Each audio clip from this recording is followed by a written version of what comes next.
Hello there. If you're here, then perhaps you're ready to let your thoughts slow down, to rest, to drift, maybe even fall asleep. But not quite yet. Because before you do, I'd like to take you somewhere else for a little while. Not far, just far enough. Close your eyes if you like and imagine. You're stepping into a world where every meal is a gamble with death, where bread might be your salvation or your doom, where the difference between a feast and famine could determine whether you see another spring.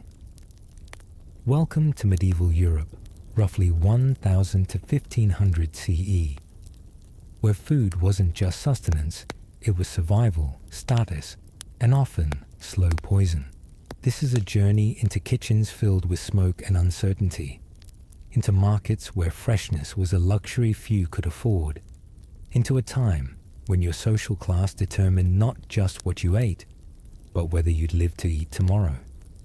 The medieval period was an era where food preparation could kill you as easily as starvation, where preservation methods created their own deadly complications, and where a single bad harvest could doom entire regions to death. So before we begin, make sure to like this video if you enjoy learning about history's darkest moments, and subscribe for more content that'll help you drift into peaceful sleep. Hit that notification bell too, because we're constantly uploading new stories about humanity's most uncomfortable realities. Tonight, we're exploring the brutal reality of medieval cuisine. Not the romanticized feasts of Hollywood films, but the daily struggle for edible sustenance that defined life for millions of people across centuries. You'll discover why a simple meal could be your last, why bread was both blessing and curse, and how the very act of cooking became a dangerous dance with death and disease. So settle in, let your mind wander back through the centuries, and prepare to understand why medieval food truly, thoroughly, and completely sucked. Your day begins before dawn in your medieval kitchen, and already you can feel death lurking in every corner.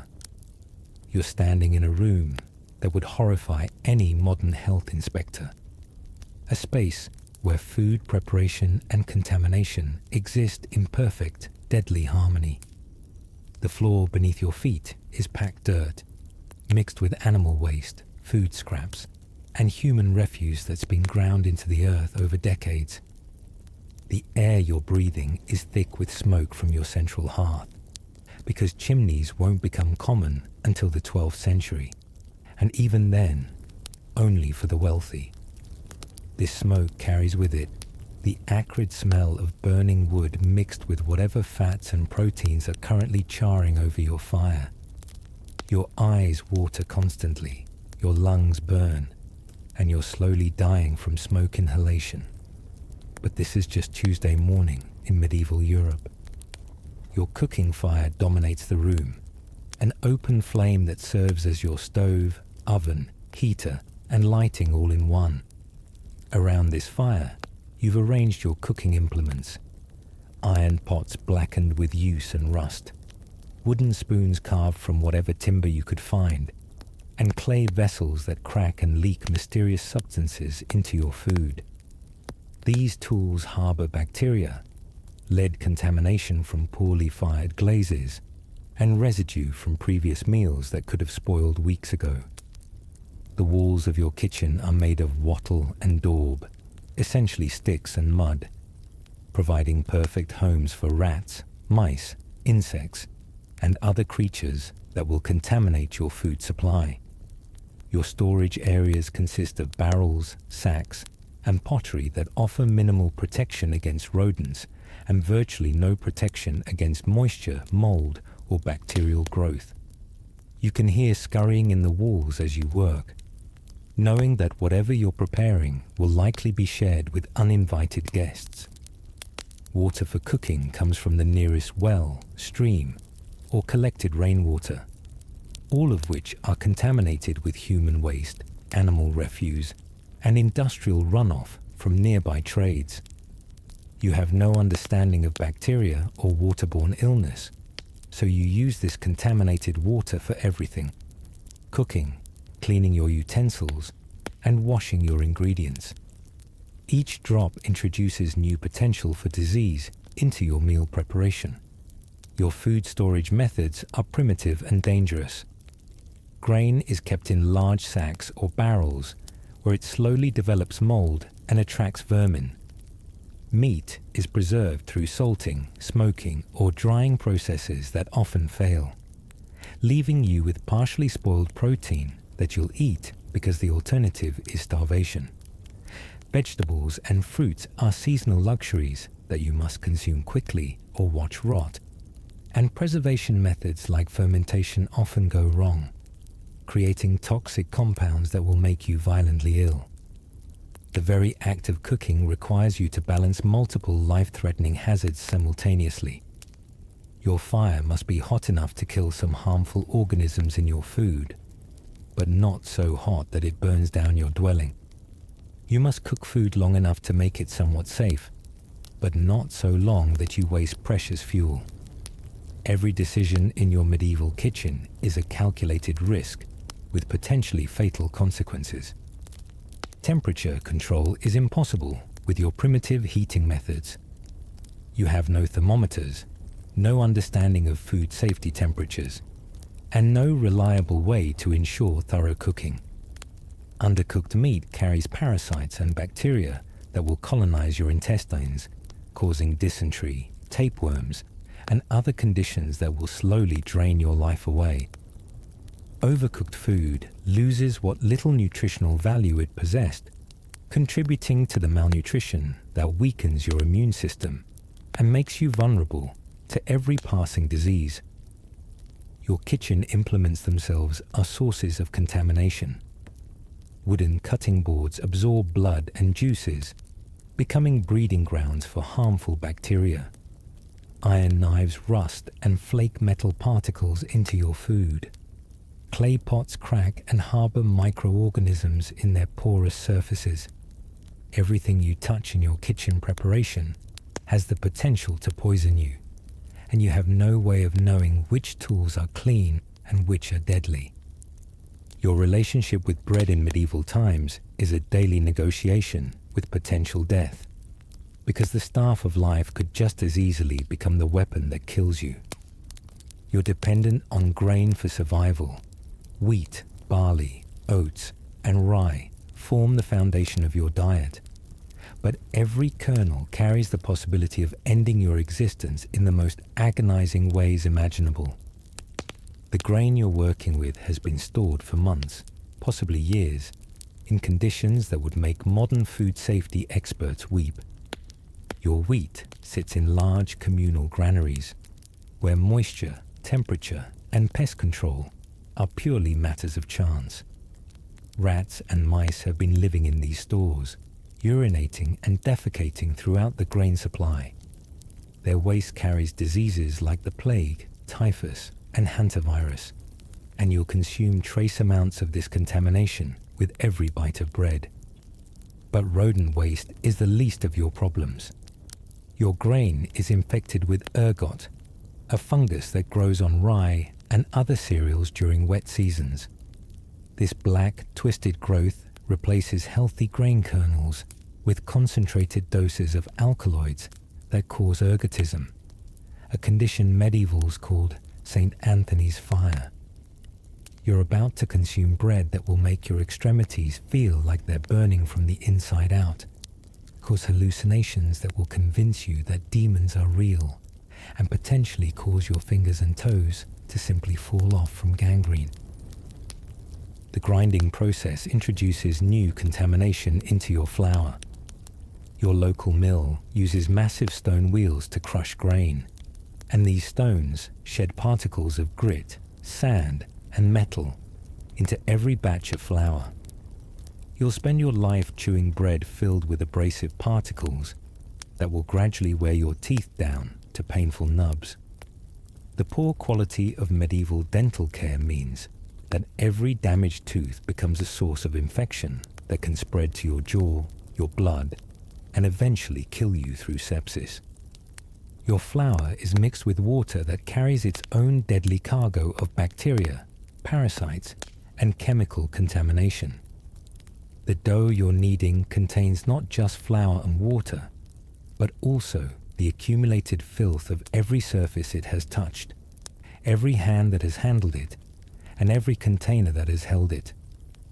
Medieval bread making is essentially a process of creating a bacterial culture medium that will ferment into something hopefully edible rather than immediately lethal. The fermentation process that creates leavened bread relies on wild yeasts and bacteria present in your environment. Sometimes these natural cultures produce acceptable bread. Sometimes they produce loaves that are sour, moldy, or toxic. You have no way of controlling or predicting which outcome you'll achieve. So every loaf of bread is essentially a lottery ticket, where the prize is either sustenance or food poisoning. Baking your bread requires temperatures and timing that you can only guess at. Your medieval oven is a stone chamber heated by building a fire inside it, then raking out the coals and sliding in your loaves. The temperature drops continuously throughout the baking process, and you have no way of measuring heat levels. Underbaked bread harbors harmful microorganisms that will colonize your digestive system. Overbaked bread becomes a charcoal hard mass that will damage your teeth and provide minimal nutrition. The quality of your bread directly reflects your social status and life expectancy. If you're wealthy, you might afford white bread made from carefully sifted wheat flour. This bread is still contaminated and dangerous, but less so than what the poor consume. If you're a peasant, your bread is made from whatever grain is available, often barley, oats, or rye mixed with sawdust, chalk, and other adulterants to stretch the supply. This dark, coarse bread is filled with indigestible matter and toxins that will damage your intestinal tract. During times of scarcity, bread becomes even more deadly as millers and bakers add increasingly desperate adulterants to stretch their supplies. Tree bark, sawdust, chalk, alum, and even ground bones are mixed into flour to increase volume. These substances provide no nutrition, but cause intestinal blockages, mineral poisoning, and digestive damage that can prove fatal over time. Your daily bread consumption exposes you to cumulative toxins that slowly destroy your health over decades. Lead contamination from grinding stones and storage containers accumulates in your tissues, causing mental impairment and organ damage. Ergot alkaloids damage your circulatory system and nervous system with each exposure. Bacterial contamination creates chronic intestinal inflammation that prevents proper nutrient absorption, leading to malnutrition even when food is available. Your relationship with meat in medieval times is a constant dance with decay, disease, and death. You're living in an era where refrigeration doesn't exist, where preservation methods are primitive and often fail, and where the line between nourishment and poison is determined by factors completely beyond your control. Every piece of animal protein you consume carries the potential to end your life in ways that are both swift and agonizing. The animals you're eating have lived lives of malnutrition, disease, and contamination that make their flesh inherently dangerous. Your cattle, pigs, and sheep graze on land contaminated with human waste, animal carcasses, and industrial runoff from nearby trades. They drink from the same polluted water sources that you use, accumulating heavy metals, parasites, and toxins in their tissues.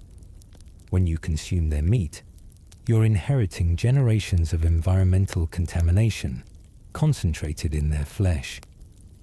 Slaughtering animals is performed without any understanding of sanitation or food safety. Your local butcher kills animals in the same space where he processes meat, often allowing blood and waste to accumulate for days. The tools used for slaughter are rarely cleaned and never sterilized, transferring bacteria and parasites from animal to animal, and eventually to you. The slaughter process itself often introduces intestinal contents into the meat, contaminating flesh with fecal bacteria that will cause dysentery and other digestive disasters. Butchering techniques ensure maximum contamination of your meat supply. Animals are skinned and cut apart on surfaces that have been used for countless previous carcasses, accumulating layers of bacteria, blood, and decomposing matter. The same knives that cut through infected tissue are used to prepare meat for sale, spreading disease from sick animals to healthy ones. Your butcher has no knowledge of proper meat handling, so cross-contamination is not just possible, it's inevitable. Fresh meat must be consumed immediately, or it begins the irreversible process of decay. You're eating flesh that has been exposed to air, flies, and contamination from the moment of slaughter. Within hours, bacterial growth begins breaking down the meat's proteins into toxic compounds. The meat you purchase has likely already begun to spoil, though you may not detect it until the decomposition becomes obvious through smell, texture, or taste changes. Preservation methods turn your meat into slow-acting poison. Salt curing requires enormous quantities of salt that most people can't afford, so meat is often under-preserved, allowing harmful bacteria to survive and multiply. Smoking meat introduces toxic compounds from incomplete combustion, including carcinogenic substances that accumulate in your body over time. Drying meat in medieval conditions means exposing it to flies, dust, and environmental contamination that embeds pathogens deep into the flesh. Your preserved meats develop their own specific health hazards over time. Salt-cured meat becomes incredibly high in sodium, causing kidney damage and cardiovascular problems that will shorten your life. Smoked meat carries concentrated toxins that damage your liver and lungs. Dried meat becomes hard enough to damage your teeth and difficult enough to digest that it often causes intestinal blockages. Cooking meat properly is nearly impossible with medieval methods. Your open fire provides uneven heat that may char the outside while leaving the interior raw and full of parasites. You have no way to measure internal temperatures, so you're guessing whether your meat has been heated enough to kill harmful organisms. Undercooked pork gives you trichinosis, a parasite that will colonize your muscles and cause excruciating pain. Undercooked beef provides tapeworms that will grow to enormous lengths inside your intestines, competing with you for nutrients and eventually causing malnutrition. The quality of meat available to you depends entirely on your social status and economic condition. Wealthy individuals might afford relatively fresh meat from recently slaughtered animals. The poor consume meat that has been rejected by better customers, flesh that is obviously spoiled, diseased, or contaminated. This rotting meat is often the only animal protein available to peasants, so you eat it knowing that it will make you sick, because the alternative is having no protein at all. Meat sold in medieval markets comes without any quality control or safety inspection. Butchers sell flesh from diseased animals, animals that died of natural causes, and animals that have been dead for unknown periods. There's no refrigeration to slow decay, no preservation methods that reliably prevent spoilage, and no regulatory oversight to protect consumers from obviously dangerous meat. Your consumption of dairy products in medieval times represents one of the most efficient ways to introduce deadly pathogens directly into your digestive system. You're living in an era where pasteurization won't be invented for another several centuries, where animal husbandry practices ensure maximum contamination, and where dairy preservation methods create their own unique forms of toxicity. Every sip of milk, every bite of cheese, every spoonful of butter carries bacterial loads that would be considered biological warfare by modern standards. The cows, goats, and sheep providing your dairy products are diseased, malnourished, and contaminated in ways that make their milk inherently dangerous. These animals graze in fields fertilized with human waste, drink from water sources polluted with runoff from settlements, and live in conditions where tuberculosis, brucellosis, and other zoonotic diseases spread freely through herds. Their milk carries concentrated doses of these pathogens, along with the accumulated toxins and heavy metals they've consumed throughout their lives. Milking practices ensure that every drop of dairy product is thoroughly contaminated before it reaches your table. Your dairy animals are milked by hand using unwashed hands and dirty containers, often in the same spaces where they defecate and urinate. The milking vessels are wooden buckets or clay pots that can't be properly sterilized, harboring bacteria in their porous surfaces from previous milking sessions. Each milking adds new layers of contamination to containers that already teem with harmful microorganisms. Fresh milk begins spoiling the moment it leaves the animal, and you have no way to slow this process. Within hours, bacterial growth transforms fresh milk into a culture medium for pathogens that cause dysentery, food poisoning, and intestinal infections. You're drinking milk that contains not just the original bacterial contamination from the animal and milking process, but also the toxic byproducts created as these bacteria multiply and consume the milk's nutrients. The milk you consume carries specific diseases that will destroy your health in predictable ways. Tuberculosis-infected cows produce milk that will give you bovine tuberculosis, a disease that typically attacks your lymph nodes and bones, causing painful swelling and eventual death. Brucellosis-infected animals provide milk that will give you undulant fever, a condition characterized by recurring episodes of high fever, joint pain, and organ damage that can persist for years. Cheese making in medieval times is essentially a controlled spoilage process that often goes catastrophically wrong. You're creating cheese by allowing milk to sour and coagulate using natural bacteria and crude rennet extracted from animal stomachs. Sometimes this process produces edible cheese. Sometimes it produces toxic masses that will cause severe food poisoning. You have no way to control or predict which outcome you'll achieve, so every wheel of cheese is a gamble with your life. Your social status determines the quality and safety of dairy products available to you. But even the aging process for cheese creates additional opportunities for contamination and toxicity. Your cheese is aged in caves, cellars, or other spaces where temperature and humidity fluctuate wildly, where mold growth is uncontrolled, and where rodents and insects have free access to your dairy products. Cheeses develop dangerous molds that produce mycotoxins, compounds that cause liver damage, kidney failure, and cancer. You're eating cheese that has been partially consumed by rats and contaminated with their waste. Butter production introduces its own unique hazards to your dairy consumption. Creating butter requires churning cream for extended periods, often in wooden vessels that harbor bacteria in their porous surfaces. The churning process introduces air and environmental contaminants into the cream, while the extended processing time allows harmful bacteria to multiply. Your butter is rancid before it's finished, containing toxic fatty acids that will damage your digestive system.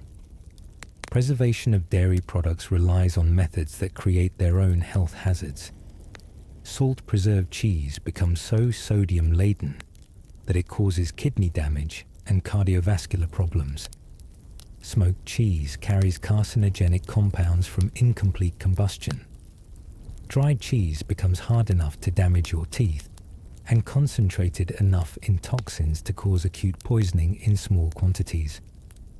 The seasonal nature of dairy production means that preservation methods determine whether you have any dairy products at all during certain times of year. During winter months, you're consuming dairy that has been stored for months under medieval conditions, accumulating mold, bacterial contamination, and chemical changes that make it increasingly toxic over time. Your preserved dairy products are more likely to poison you than nourish you, but they may be the only sources of animal protein and fat available. Wealthy individuals consume contaminated dairy. The rich might afford fresher products and better storage conditions, but they're still consuming unpasteurized dairy from diseased animals processed under unsanitary conditions. The poor consume dairy products that have been rejected by better customers. Cheese that is obviously moldy, milk that is clearly spoiled, butter that has turned rancid. This contaminated dairy often represents the difference between malnutrition and starvation, so you consume it despite knowing it will make you sick. Your consumption of plant foods in medieval times exposes you to a botanical lottery where edible vegetation and deadly poison often look remarkably similar. You're foraging and farming in an era where botanical knowledge is limited, where soil contamination is universal, and where preservation methods often create more toxins than they eliminate. Every fruit you bite, every vegetable you chew, every herb you consume carries the potential to be your last meal, delivered by nature's own sophisticated chemical warfare systems. The vegetables you're growing are cultivated in soil that has been systematically contaminated for generations. Your fields are fertilized with human waste, animal manure, and the decomposed remains of previous harvests, creating growing medium that concentrates heavy metals, parasites, and toxins in every plant. The vegetables absorbing nutrients from this contaminated soil are simultaneously absorbing lead, mercury, and other compounds that will accumulate in your tissues over time, slowly poisoning you with each meal. Your agricultural practices ensure maximum contamination of plant foods. Irrigation water comes from sources polluted with human waste, industrial runoff, and animal contamination, carrying bacteria and parasites directly to your crops. The same water that spreads cholera and dysentery through human populations is being absorbed by the vegetables you'll consume raw. Every leaf of lettuce, every root vegetable, every fruit is essentially marinated in the same contaminated water that causes epidemic diseases. Harvesting and storage methods introduce additional contamination to your plant foods. Vegetables are harvested by unwashed hands, stored in containers that harbor bacteria and vermin, and transported under conditions that ensure cross-contamination. Your root vegetables are stored in root cellars where they slowly rot while being consumed by insects and rodents. The decay process creates toxic compounds, while the pest infestation adds layers of bacterial contamination. Many of the plants you're consuming are inherently toxic, but you lack the botanical knowledge to distinguish between safe and dangerous varieties. Wild mushrooms provide protein and nutrients, but misidentification means consuming fungi that will destroy your liver or nervous system. Wild berries offer vitamins and energy, but eating the wrong species will stop your heart or paralyze your respiratory system. Your survival depends on botanical knowledge passed down through generations, and mistakes in this knowledge are often fatal. Even commonly consumed vegetables carry their own toxic compounds that accumulate in your body over time. Raw beans contain lectins and other compounds that cause digestive damage and nutrient malabsorption.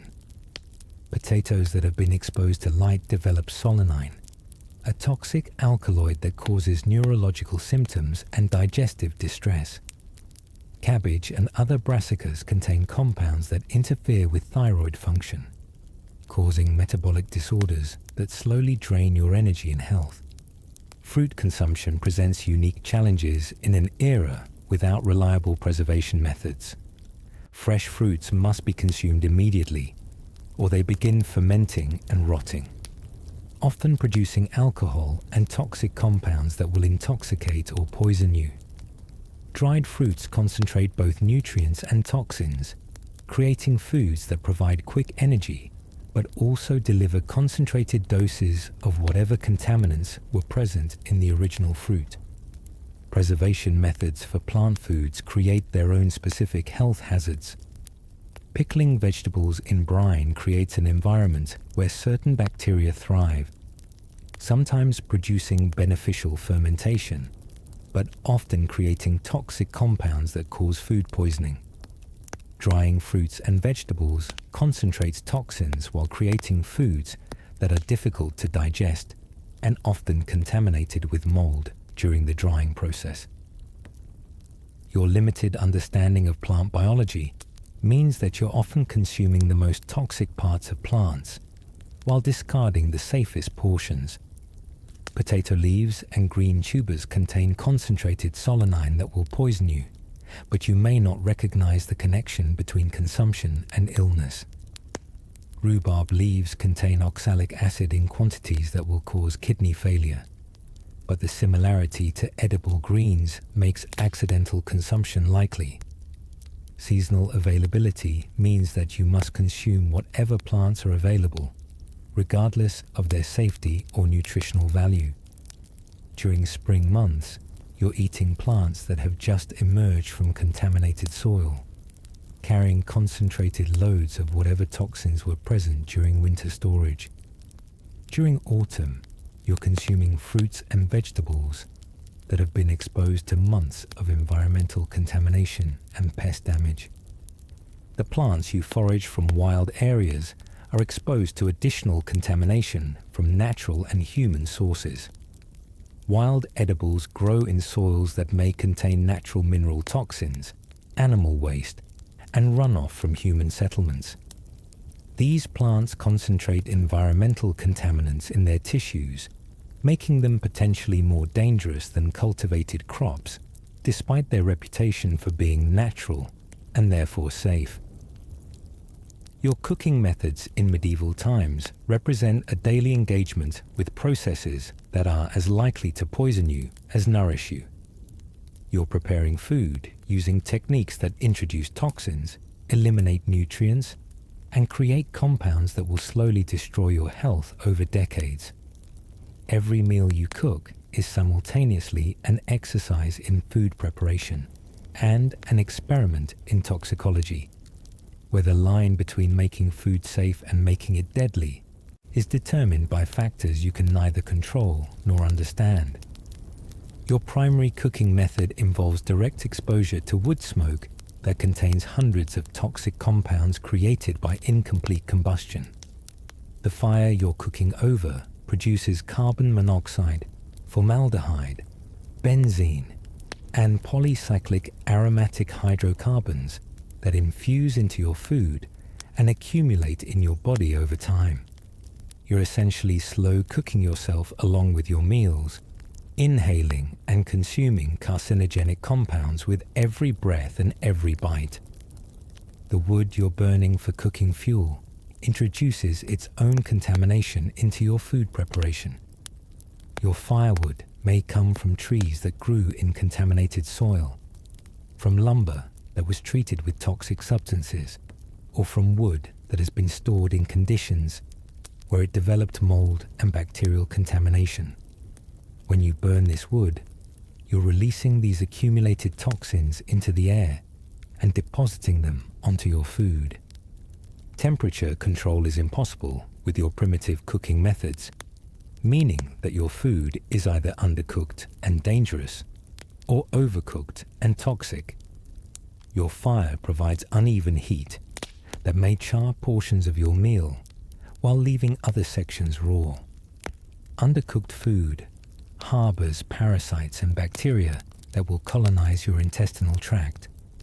Overcooked food develops acrylamide and other compounds that cause cancer and neurological damage. Your cooking vessels themselves introduce contamination into your food preparation. Clay pots often contain lead glazes that leach toxic metals into acidic foods like tomatoes or wine. Iron cookware rusts and deposits metal particles into your meals, contributing to iron overload that damages your liver and heart. Wooden cooking implements absorb food particles and bacteria, becoming breeding grounds for pathogens that contaminate every subsequent meal. The fats and oils you use for cooking become toxic through the heating process and through contamination over time. Animal fats rendered from diseased livestock carry concentrated doses of whatever toxins were present in the original animals. Vegetable oils extracted through primitive methods often contain impurities and toxic compounds. Heating these fats to cooking temperatures creates trans fats and other harmful compounds while breaking down whatever beneficial nutrients they may have contained. Your cooking water introduces additional contamination into every meal. The water you use for boiling, stewing, and cleaning comes from sources contaminated with human waste, animal refuse, and chemical pollutants. Boiling this water may kill some bacteria, but it concentrates heavy metals and other toxins while doing nothing to eliminate chemical contamination. Every drop of cooking water adds to your cumulative toxic load. Preservation through cooking methods creates foods that are simultaneously more shelf-stable and more dangerous to consume. Smoking meat preserves it by depositing toxic compounds from wood combustion into the flesh. Salt curing creates foods so high in sodium that they cause kidney damage and cardiovascular disease. Fermentation processes may create beneficial bacteria, but they often produce toxic alcohols and acids that damage your digestive system. Your inability to measure cooking temperatures or times means that food safety is entirely a matter of guesswork and luck. You're estimating doneness through visual cues that may not correspond to safe internal temperatures. Meat that appears cooked may still harbor parasites in its center. Vegetables that seem tender may still contain toxic compounds that require longer cooking times to neutralize. The combination of multiple cooking methods for single meals multiplies the potential for contamination and toxicity. Your typical stew involves raw ingredients that were contaminated during storage, cooking water that carries its own bacterial load, vessels that harbor pathogens from previous use, and heating methods that create new toxic compounds. Each step in the cooking process adds additional layers of potential harm to your meal. Timing of meal preparation ensures that food safety deteriorates from the moment cooking begins. Your cooked food must be consumed immediately, or it begins spoiling in ways that are invisible until the contamination becomes severe. Leaving cooked food at room temperature allows bacterial growth that will cause food poisoning. Reheating leftover food may kill some bacteria, while concentrating toxins and creating new harmful compounds. Your water supply in medieval times represents the single most efficient delivery system for disease, death, and contamination ever devised by human civilization. You're drinking, cooking with, and cleaning with water that carries concentrated doses of every pathogen, toxin, and waste product generated by your community and every community upstream from your location.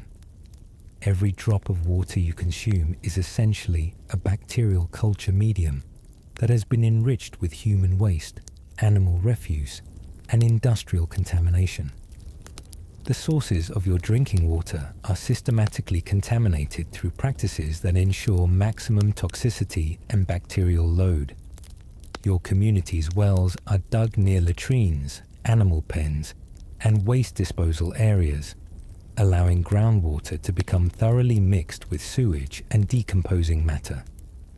Surface water sources like streams and rivers serve as open sewers for every upstream settlement. carrying the accumulated waste and disease of entire regions directly to your water supply. Human waste disposal practices guarantee that your water contains dangerous concentrations of fecal bacteria and parasites. Your community disposes of human waste by dumping it directly into water sources, spreading it on fields that drain into groundwater, or storing it in facilities that leak into wells and streams. Your drinking water that has been systematically contaminated with cholera, dysentery, typhoid, and hepatitis from every person in your watershed. Animal contamination adds additional layers of disease and toxicity to your water supply. Livestock and domestic animals drink from the same water sources where they urinate and defecate, creating concentrations of animal waste that harbor zoonotic diseases. Wild animals contribute their own waste and carry diseases like rabies and plague that contaminate water sources. Dead animals decompose in streams and wells, creating bacterial cultures that will cause immediate and severe illness. Industrial activities of medieval times add chemical contamination to your water that will accumulate in your tissues and slowly poison you over decades. Tanning operations dump toxic chemicals and animal waste into water sources. Metalworking operations contaminate water with heavy metals like lead and mercury. Textile production introduces dyes and chemical treatments that cause cancer and organ damage. Every craft and trade contributes its own toxic signature to your drinking water. Storage and transportation of water introduce additional contamination to whatever you manage to collect. Your water containers are made of porous materials like wood and clay that harbor bacteria and can't be properly cleaned. Leather water bags absorb and concentrate toxins while adding their own bacterial contamination. Transportation methods expose water to dust, insects, and environmental contamination that accumulate during the journey from source to consumption. Attempts to purify or treat water often make it more dangerous than the original contaminated supply. Boiling water may kill some bacteria while concentrating heavy metals and chemical toxins. Adding wine or other alcoholic beverages to water introduces additional toxins while doing nothing to eliminate the most dangerous contaminants. Filtration through cloth or sand removes visible particles while allowing bacteria and chemical contamination to pass through freely. The seasonal nature of water contamination means that certain times of year are particularly deadly for water consumption. Spring snowmelt carries concentrated doses of whatever toxins accumulated during winter months. Summer drought concentrates contaminants in reduced water volumes, while increasing temperatures that accelerate bacterial growth. Autumn rains wash accumulated waste and contamination from land surfaces directly into water sources. Your social status determines the quality of water available to you, but even wealthy individuals consume contaminated water that will damage their health. The rich might have access to wells that are slightly less contaminated, or water that has been transported from sources that are marginally cleaner. The poor consume water from the most polluted sources available, often water that has been rejected by their social superiors because it was obviously dangerous.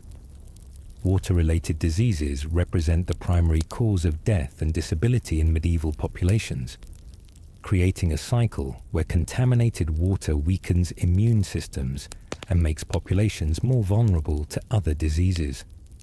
Cholera spreads through water supplies and kills through dehydration and electrolyte imbalance. Dysentery causes bloody diarrhea that leads to death through blood loss and dehydration. Typhoid fever spreads through contaminated water and causes organ failure and death over weeks or months. The cumulative effects of consuming contaminated water throughout your lifetime create health problems that go far beyond immediate waterborne illnesses. Heavy metal contamination causes neurological damage and organ failure. Chronic bacterial exposure creates digestive problems and malnutrition. Chemical contamination causes cancer and reproductive problems that may not manifest until decades after exposure. Your dependence on contaminated water for all aspects of life means that exposure is continuous and unavoidable. You use the same contaminated water for drinking, cooking, cleaning wounds, and washing food. Each use introduces additional pathogens and toxins into your system, while spreading contamination to everything you touch. Water contamination becomes a totalizing condition that affects every aspect of your health and survival. Your methods for preserving food in medieval times represent humanity's earliest attempts to balance the immediate need for sustenance against the long-term risks of toxicity and contamination. You're using preservation techniques that extend food shelf life, while simultaneously creating new forms of poison that will slowly kill you over months and years. Every preserved food in your medieval pantry is a compromise between starvation and gradual poisoning, where the choice is not between safe and dangerous food, but between immediate death and delayed death. Salt preservation, your most reliable method for extending food's edibility, transforms food into sodium-laden toxic masses that will destroy your cardiovascular system and kidneys over time. The salt you're using for preservation is often contaminated with heavy metals, sand, and other impurities that add their own toxic contributions to your preserved foods. You're creating salt-cured meats and vegetables that contain sodium levels high enough to cause immediate hypertension and long-term organ damage. But these foods may represent your only source of protein during winter months. The salt curing process itself introduces contamination through handling and environmental exposure. Your preservation work is performed in spaces where salt becomes contaminated with dust, insects, animal waste, and bacterial contamination from previous preservation efforts. The salt draws moisture from food while concentrating whatever toxins were present in the original ingredients, creating preserved foods that are more dangerous than the fresh ingredients they were made from. Smoking preservation infuses your food with toxic compounds created by incomplete combustion of wood and other organic materials. You're creating smoked meats and fish that contain concentrated doses of formaldehyde, benzopyrenes, and other carcinogenic compounds that accumulate in your tissues over time. The wood you use for smoking may contain natural toxins, chemical treatments, or mold contamination that adds additional poisonous compounds to your smoked foods. The smoking process requires maintaining fires for extended periods, exposing food to continuous contamination from smoke that carries airborne bacteria, dust, and chemical compounds. Your smokehouse is typically an enclosed space where smoke circulation concentrates toxic compounds while creating ideal conditions for mold growth and bacterial contamination. Smoked foods often develop surface molds that produce mycotoxins while being consumed by insects and rodents during the smoking process. Drying preservation removes moisture that bacteria need for growth, while concentrating toxins and creating foods that damage your digestive system through their altered texture and chemical composition. Your dried foods often develop mold contamination during the drying process, especially in humid conditions where moisture removal is incomplete. Partially dried foods create ideal conditions for bacterial growth that produce botulism and other deadly toxins. Fermentation preservation relies on bacterial processes that sometimes produce beneficial results, but often create toxic alcohols, acids, and bacterial byproducts that will damage your liver and digestive system. You're encouraging controlled bacterial growth in your food without understanding which bacteria are beneficial and which are deadly. the same fermentation process that creates edible sauerkraut, can produce botulism toxin if conditions favor the wrong bacterial species. Your fermented foods develop in containers that can't be properly sterilized, allowing harmful bacteria to compete with beneficial ones for dominance in your fermenting vegetables and grains. Clay pots and wooden barrels harbor bacteria from previous fermentation attempts, creating starter cultures that may contain deadly pathogens alongside helpful ones. Each batch of fermented food is essentially a bacterial lottery, where the outcome determines whether you'll be nourished or poisoned. The fermentation environment in your medieval setting lacks temperature and humidity control that would favor beneficial bacteria over harmful ones. Your fermenting foods are exposed to wild temperature swings that allow pathogenic bacteria to flourish while killing beneficial cultures.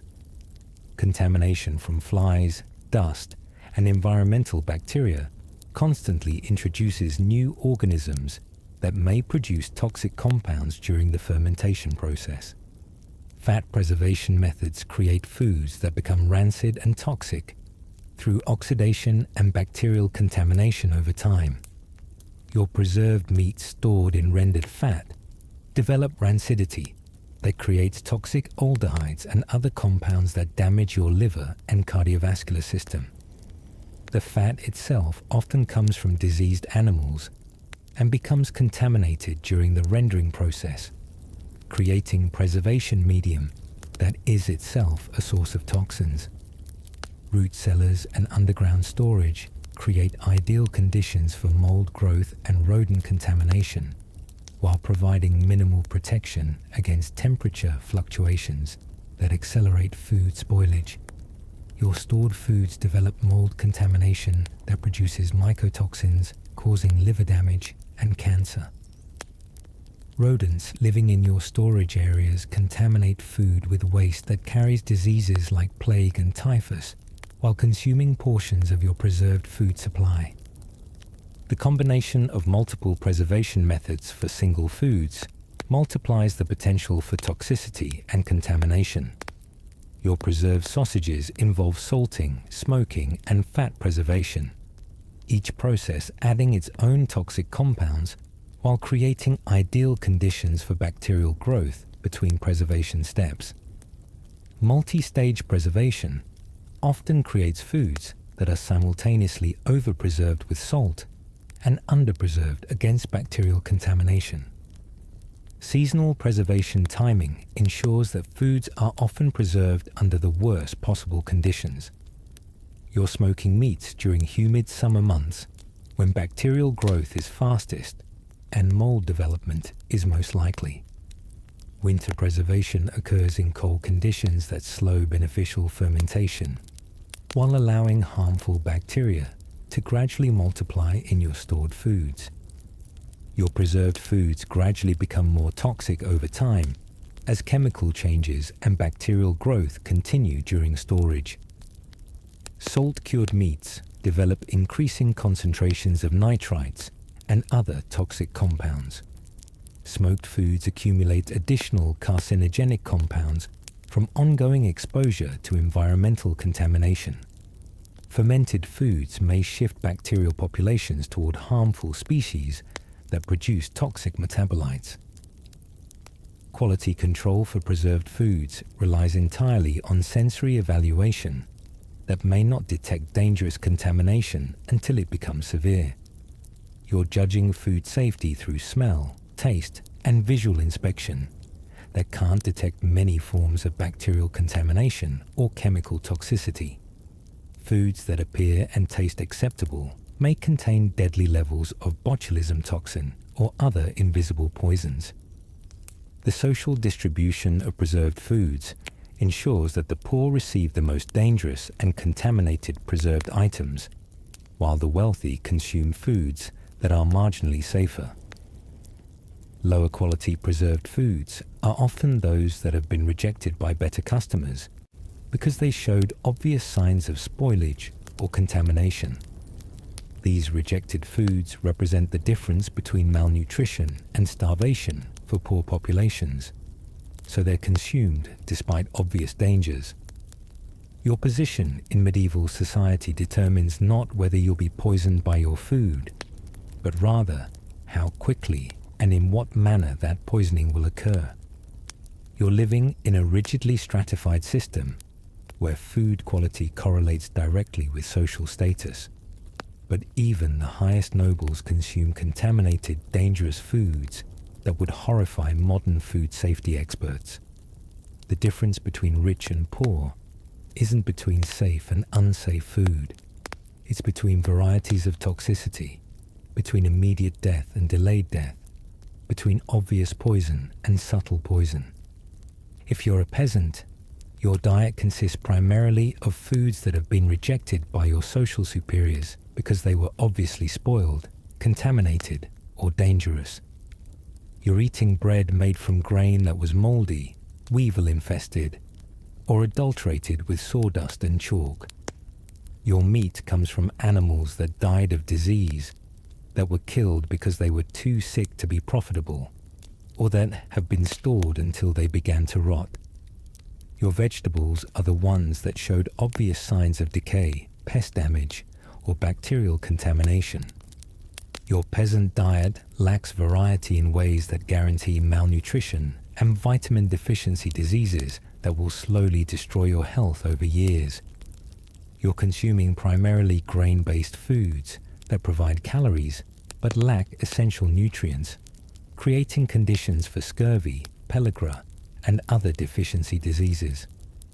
Your monotonous diet means that any contamination in your primary food source affects every meal, every day, creating cumulative toxic exposure that builds to lethal levels over time.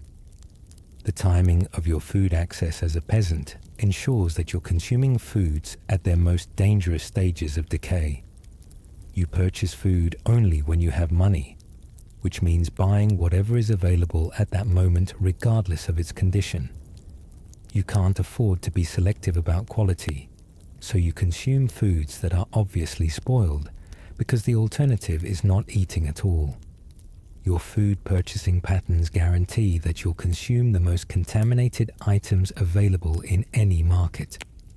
If you're a member of the merchant class, your food is marginally safer, but still thoroughly contaminated and dangerous. You can afford fresher ingredients and better preservation methods, but you're still consuming foods prepared under medieval conditions with medieval understanding of food safety. Your meat comes from recently slaughtered animals, rather than obviously diseased ones, but these animals still lived in contaminated conditions and carry their own bacterial loads and toxins. Your merchant class diet includes imported foods that carry contamination from distant regions, along with whatever toxins accumulated during transportation. Spices and exotic ingredients that demonstrate your wealth also introduce new forms of contamination and adulteration. Imported foods are often the most expensive items that have been stored and transported under the worst conditions, creating luxury items that are particularly dangerous to consume. The food preparation methods available to merchant families create their own forms of contamination, despite better resources. Your household can afford more elaborate cooking methods that involve more handling, more processing, and more opportunities for contamination. Complex dishes require more ingredients, more preparation time, and more exposure to environmental contamination than simple peasant foods. If you're a member of the nobility, your food represents the pinnacle of medieval cuisine, while still being thoroughly dangerous and contaminated. You're consuming foods prepared by multiple handlers, transported over long distances, and processed through elaborate methods that introduce contamination at every stage. Your elaborate feasts involve foods that have been stored, transported, and prepared over days or weeks, accumulating contamination throughout the process. Your noble diet includes foods that are considered delicacies, precisely because they're rare, exotic, or difficult to obtain. Characteristics that often correlate with increased danger and contamination. You're eating foods that have been transported over vast distances without refrigeration, stored under primitive conditions, and prepared using methods that prioritize appearance and taste over safety. Your luxury foods are often the most dangerous items available, because their rarity means they've been preserved longer and handled more extensively. The competitive nature of noble dining creates pressure to serve foods that are increasingly elaborate and therefore increasingly dangerous. Your feast preparation involves foods that have been manipulated, decorated, and preserved in ways that maximize contamination while creating impressive presentations. Elaborate sauces and preparations provide ideal breeding grounds for bacteria while masking the taste and smell of spoilage. Seasonal food availability affects all social classes, but impacts the poor most severely through increased contamination and reduced variety. During winter months, peasants consume foods that have been stored for months under primitive conditions, accumulating mold, bacterial contamination, and chemical changes that make them increasingly toxic. Spring months bring starvation conditions where any available food is consumed regardless of its safety or condition. The social rituals around food consumption disguise the reality that all medieval food is dangerous regardless of social class. Elaborate table manners and food presentation create illusions of safety and quality that have no relationship to actual food safety. Social pressure to consume foods offered by superiors means that refusing obviously dangerous food can have serious social and economic consequences. Religious and cultural beliefs about food create additional dangers by encouraging consumption of foods during specific times that may coincide with peak contamination periods. Fasting periods followed by feasting create conditions where people consume large quantities of potentially dangerous foods when their digestive systems are most vulnerable. Religious dietary restrictions may require consumption of foods that are particularly prone to contamination or spoilage. Your consumption of medieval food represents a daily engagement with pathogens, toxins, and contamination that will systematically destroy your health through mechanisms that are both predictable and unstoppable. You're eating your way toward death through diseases that attack every organ system in your body, creating cascading failures that begin with your first bite and accelerate with every subsequent meal. The food that sustains your life is simultaneously ensuring that this life will be brief, painful, and marked by progressive deterioration of every biological system you depend on for survival. Each meal becomes a calculated risk, where the immediate need for calories wars against the long-term certainty that consumption will gradually destroy your body through accumulated toxins and pathogens. Foodborne diseases represent the primary cause of death in medieval populations, creating mortality rates that would be considered catastrophic by modern standards. You're consuming foods contaminated with cholera bacteria that will cause explosive diarrhea, dehydration, and death within days of infection. Typhoid fever spreads through your contaminated food supply and causes sustained high fever, organ failure, and death over weeks or months. Dysentery attacks your intestinal tract, causing bloody diarrhea that leads to death through blood loss and dehydration. These diseases kill not just through their immediate effects, but by weakening your body's defenses against other pathogens that constantly assault your compromised immune system. The progression of foodborne illness follows predictable patterns that medieval people recognize but cannot prevent or effectively treat. Cholera begins with mild stomach discomfort that rapidly escalates to violent diarrhea and vomiting that can drain your body of fluids faster than they can be replaced. The characteristic rice water stools of cholera indicate massive fluid loss that leads to circulatory collapse and death within hours if untreated. Typhoid fever creates sustained high temperatures that damage your brain, heart, and other vital organs, while causing delirium and organ failure that can persist for weeks.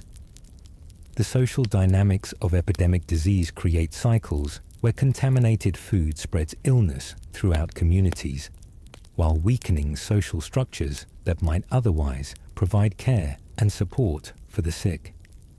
Families caring for cholera, victims often become infected themselves through contaminated food and water, creating household clusters of disease that can eliminate entire family lines.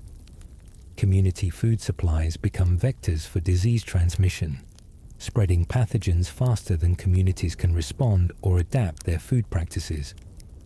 The bacterial contamination in your food creates intestinal infections that destroy your ability to absorb nutrients from whatever food you manage to consume.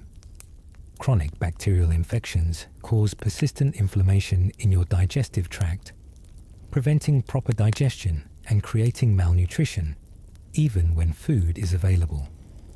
Your intestinal tract becomes colonized by harmful bacteria that compete with your body for nutrients while producing toxic metabolites that further damage your health. This bacterial colonization creates a permanent state of low-level poisoning, where your digestive system becomes more efficient at absorbing toxins than nutrients. Chronic intestinal inflammation damages the delicate tissues that line your digestive tract, creating scar tissue that reduces your ability to absorb vitamins and minerals, even from uncontaminated foods.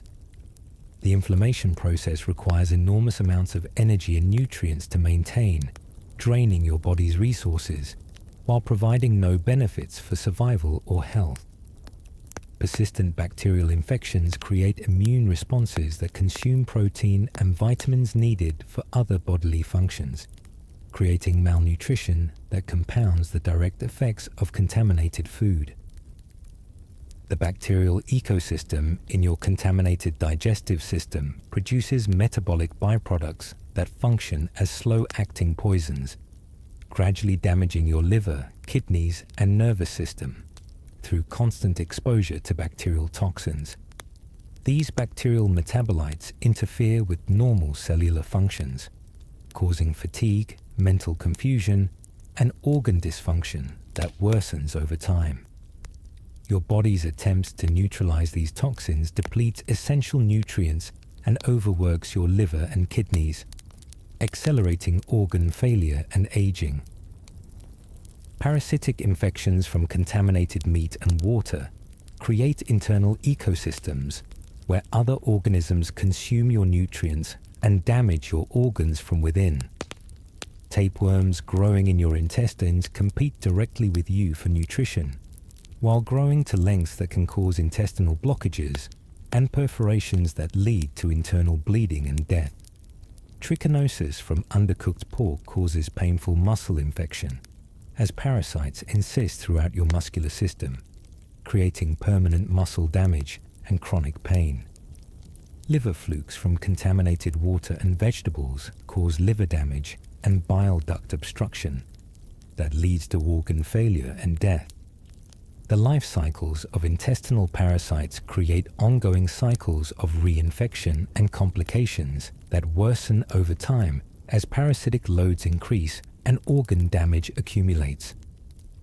Tapeworms can live for decades in human intestines, continuously growing and consuming nutrients while shedding eggs that contaminate food and water supplies to spread infection to other individuals. Roundworms migrate through your body tissues, causing damage to lungs, liver, and other organs as they complete their reproductive cycles. Parasitic infections interact with malnutrition to create cascading health failures where each condition exacerbates the other until your body can no longer maintain basic functions. Parasites consuming your nutrients worsen malnutrition, while malnutrition weakens your immune system's ability to control parasitic infections. The combination creates a downward spiral of declining health that often proves fatal even when individual conditions might be survivable separately. The cumulative effects of heavy metal contamination from your food supply cause neurological damage and organ failure that manifest over years or decades. Lead contamination from cooking vessels, storage containers, and environmental sources accumulates in your bones and brain, causing mental impairment, personality changes, and eventual organ failure. Mercury contamination from certain foods and environmental sources damages your nervous system and kidneys, creating progressive disability that worsens throughout your lifetime. These heavy metals concentrate in vital organs, where they interfere with cellular functions and create oxidative damage that accelerates aging and disease. Lead poisoning progresses through recognizable stages that medieval people observe but cannot understand or prevent. Early symptoms include fatigue, irritability, and digestive problems that gradually worsen as lead levels accumulate in body tissues. Advanced lead poisoning causes neurological symptoms including memory loss, personality changes, and eventual dementia that renders victims unable to care for themselves.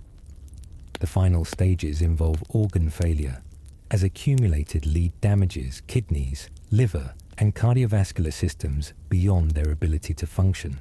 Mercury contamination creates different but equally devastating patterns of neurological damage, causing tremors, sensory disturbances, and cognitive decline that progresses relentlessly as mercury levels build up in brain tissues. Mercury poisoning affects coordination, speech, and mental functions in ways that make victims increasingly unable to perform basic survival tasks.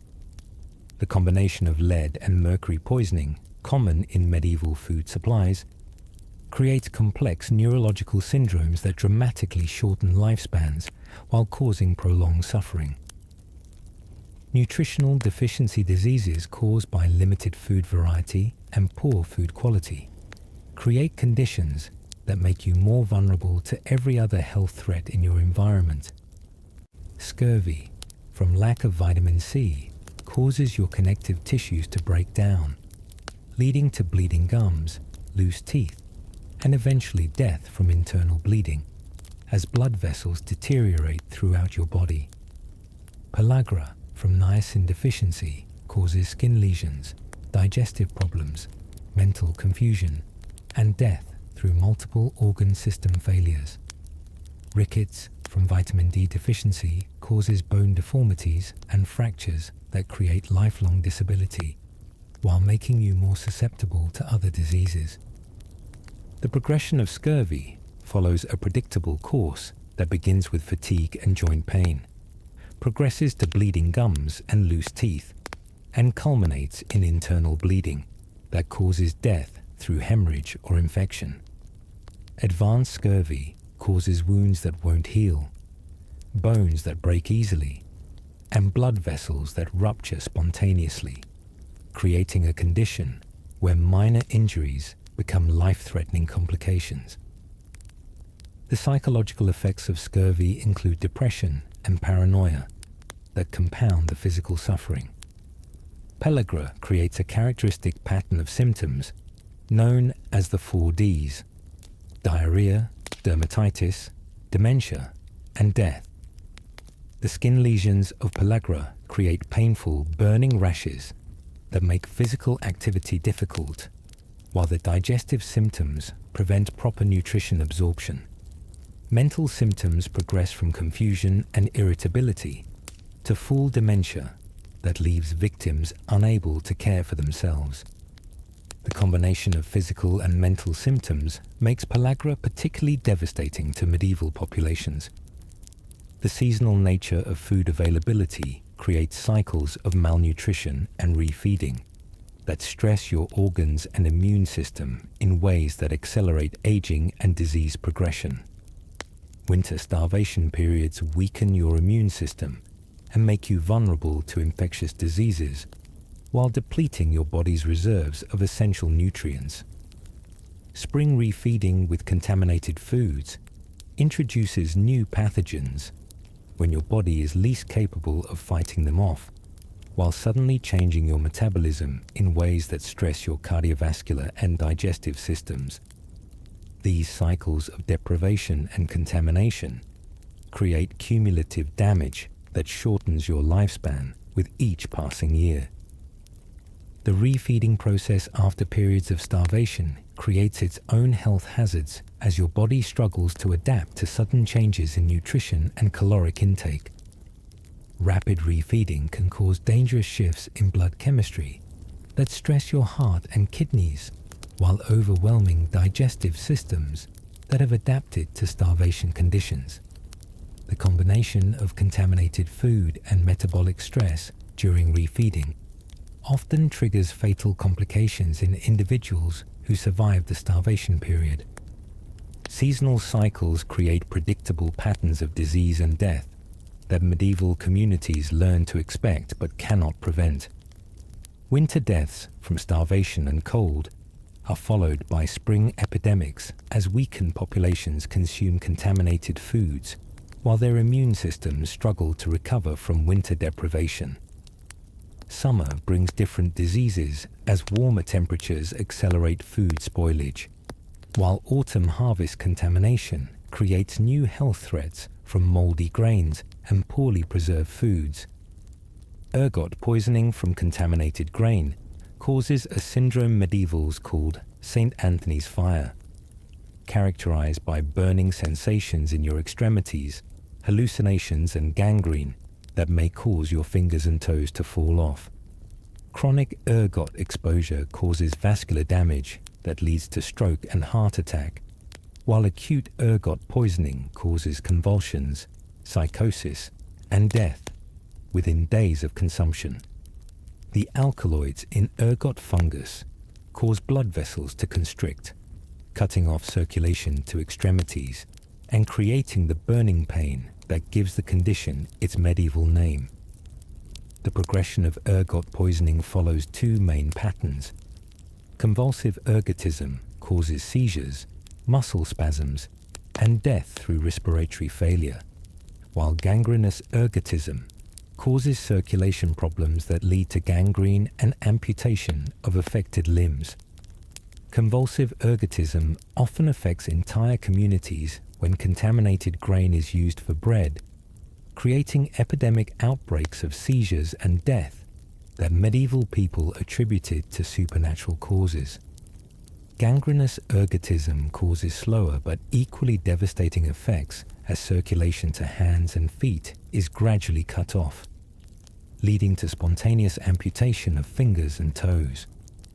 The hallucinations and psychological effects of ergot poisoning create additional suffering while contributing to medieval beliefs about supernatural causes of disease. Ergot alkaloids cause vivid hallucinations, paranoia, and altered mental states that victims and observers interpret as demonic possession or divine punishment. These psychological symptoms often persist long after physical symptoms subside, creating lasting mental health problems in ergot poisoning survivors. Mycotoxin poisoning from moldy grains and stored foods causes liver damage, kidney failure, and cancer that may not manifest until years after exposure.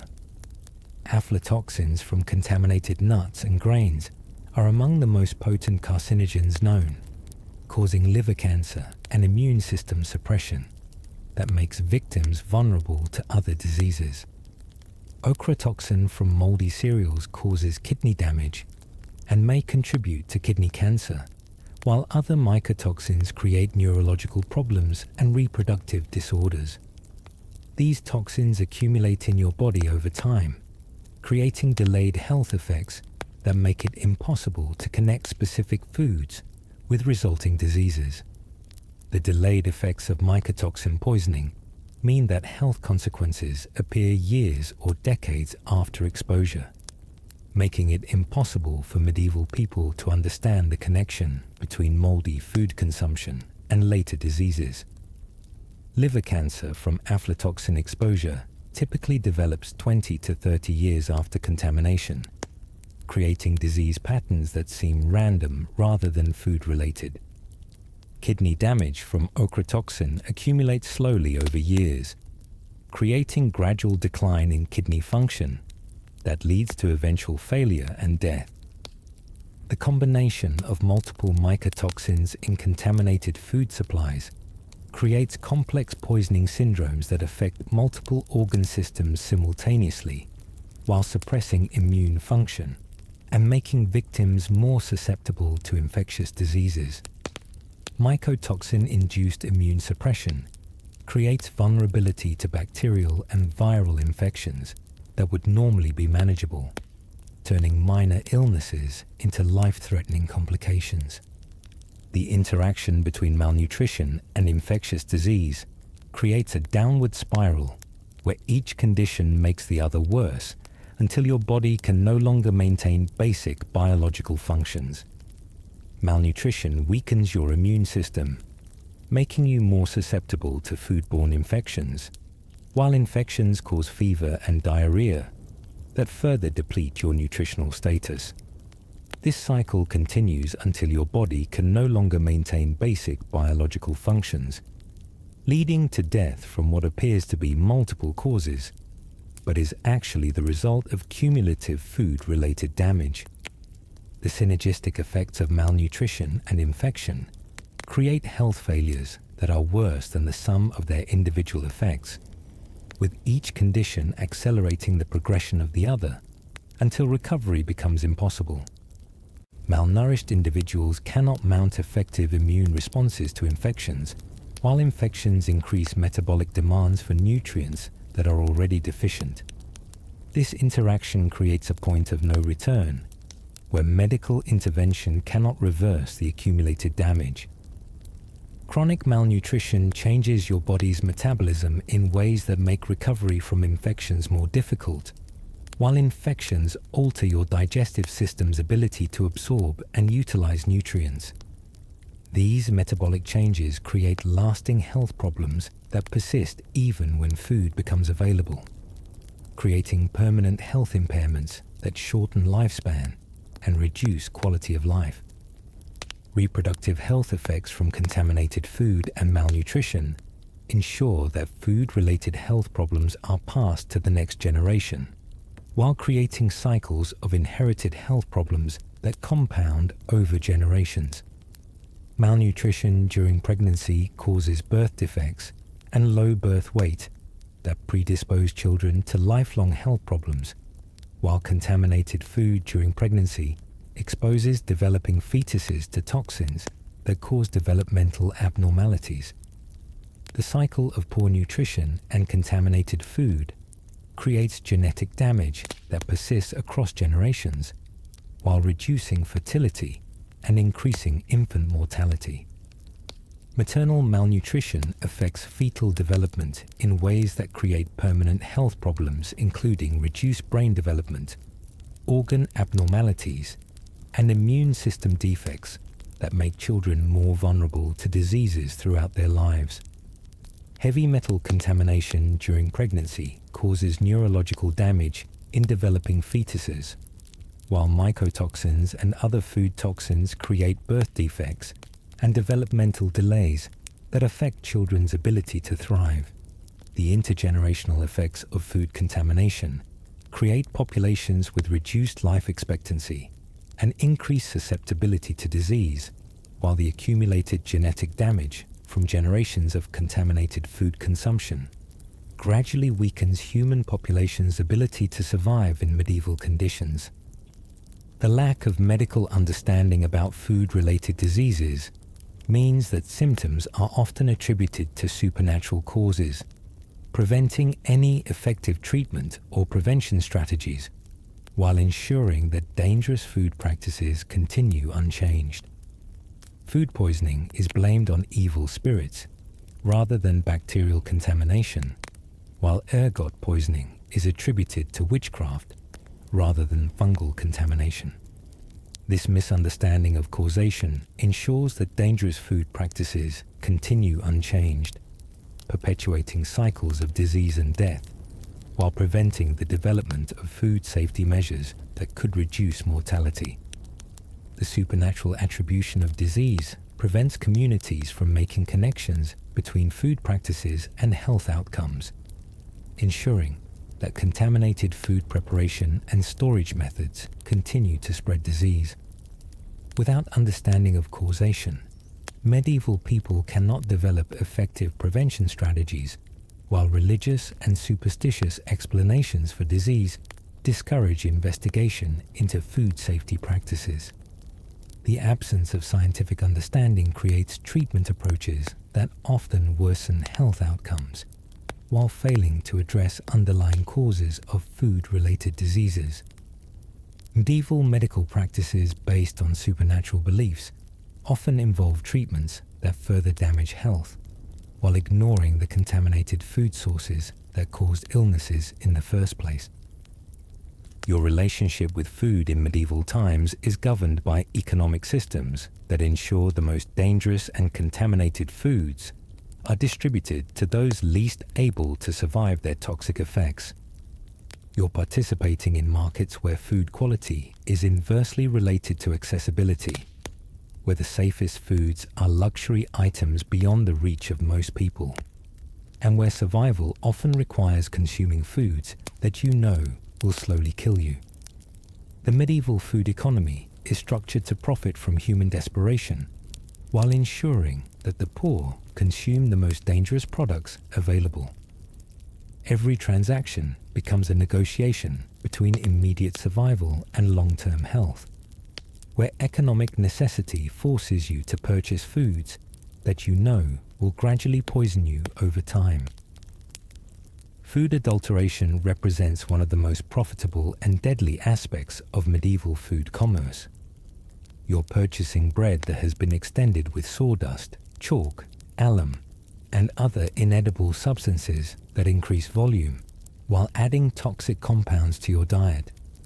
Millers and bakers systematically adulterate their products because adding cheaper, often poisonous materials increases their profit margins, while shifting the health cost to consumers who have no alternatives.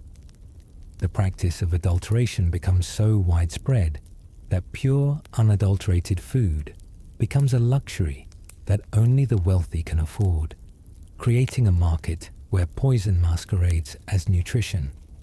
The sophistication of food adulteration reaches levels that would horrify modern consumers, with merchants developing elaborate techniques for disguising toxic additives while maximizing their profits.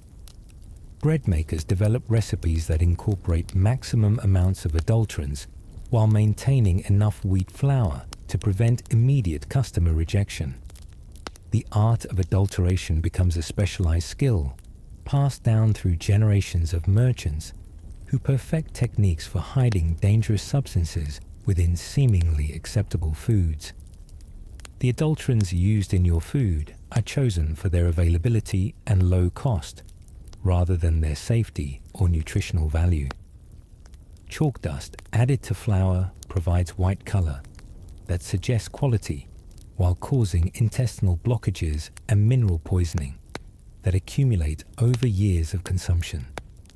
Sawdust extends bread volume, while providing indigestible material that damages your digestive tract and prevents proper nutrient absorption.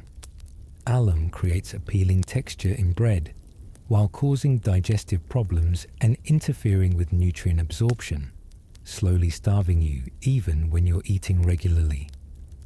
The economic incentives for adulteration create a system where the most harmful substances become the most profitable additives because they're cheap, readily available, and difficult for consumers to detect. Clay and sand provide weight and volume to grain products while causing dental damage and digestive problems. Bone meal from unknown sources adds protein content while potentially transmitting diseases from diseased animals. These adulterants become standard ingredients because they increase profits while the health consequences manifest slowly enough that consumers can't connect their illnesses to specific food purchases. Your meat supply is contaminated through economic practices that prioritize profit over consumer safety. Butchers sell meat from diseased animals because healthy animals command higher prices from wealthy customers. Animals that die of natural causes are sold as fresh meat because the alternative is losing the entire investment. Spoiled meat is sold at reduced prices to poor customers who can't afford fresher alternatives, ensuring that the most dangerous meat reaches the most vulnerable populations who are least equipped to survive food poisoning or chronic diseases. The meat trade develops elaborate systems for disguising diseased and spoiled meat through processing techniques that hide obvious signs of contamination while maintaining profit margins. Butchers learn to trim away obviously diseased portions while selling the remaining meat as healthy, even when systemic diseases have contaminated the entire carcass. Spoiled meat is ground up and mixed with spices and salt that mask the taste and smell of decay, while creating sausages and processed meats that hide contamination from visual inspection. The economic pressures in meat sales create pricing structures that ensure the most dangerous meat is marketed to the poorest customers who have the least choice about what they purchase. Premium cuts from healthy animals are reserved for wealthy customers who can afford to pay prices that reflect actual production costs. Lower grade cuts and obviously questionable meat are sold at reduced prices that seem affordable to poor customers, but actually represent worse value because the health costs exceed any savings. The preservation and storage of meat are governed by economic calculations that balance storage costs against spoilage losses while ignoring consumer health consequences. Meat is stored under minimal conditions that reduce overhead costs while allowing bacterial growth and contamination that makes the meat dangerous to consume. Preservation methods are chosen for their low cost rather than their effectiveness, creating preserved meats that are more dangerous than fresh alternatives, but more profitable to produce because they can be stored longer and transported further without obvious spoilage. Meat storage facilities are designed to minimize construction and maintenance costs rather than prevent contamination, creating conditions where meat develops bacterial growth, insect infestation, and chemical contamination from storage materials. Storage containers are reused without proper cleaning because washing and sanitization add costs without increasing profits. Temperature control is minimal or non-existent because maintaining proper storage temperatures requires fuel and labor that reduce profit margins. Your grain supply is contaminated through harvesting and storage practices designed to maximize yield and minimize storage costs, while ignoring the health consequences of consuming contaminated grain. Grain is harvested under conditions that mix moldy and healthy kernels, because sorting would reduce efficiency and increase labor costs that cut into profit margins. Storage facilities are designed to minimize construction costs rather than prevent contamination, creating conditions where stored grain develops dangerous mold contamination and pest infestation that makes it dangerous to consume. The grain trade develops systems that ensure contaminated grain reaches consumers while maintaining the appearance of quality through mixing and processing techniques that distribute contamination throughout large quantities of grain. Moldy grain is mixed with fresher grain in ratios that dilute obvious contamination, while maintaining overall toxicity levels that will cause chronic health problems over time. This mixing process allows merchants to sell obviously contaminated grain by blending it with enough clean grain to pass casual inspection. The economic incentives in grain storage ensure that the oldest and most contaminated grain is sold first to prevent total loss from spoilage. meaning consumers consistently receive grain that has accumulated maximum contamination during storage. You're consuming grain that has been stored longest and accumulated the most mold contamination, pest damage, and bacterial growth, because merchants need to clear old inventory before it becomes completely unsaleable. Fresh grain is reserved for wealthy customers who can afford premium prices that reflect the costs of proper storage and handling. Grain storage economics create systems where the most dangerous grain is sold at the lowest prices, creating the illusion that poor customers are receiving good value when they're actually purchasing the most contaminated products available. Storage costs are minimized by accepting contamination as an inevitable part of the grain trade, rather than investing in storage methods that would prevent mold growth and pest infestation. The costs of contamination are passed on to consumers through health consequences, rather than being absorbed by merchants through better storage practices. Market practices create additional contamination through handling and transportation methods designed to minimize costs rather than maintain food safety. Your food is transported in unwashed containers that carry bacterial contamination from previous loads, while being handled by workers who have no training or incentive to maintain sanitary conditions.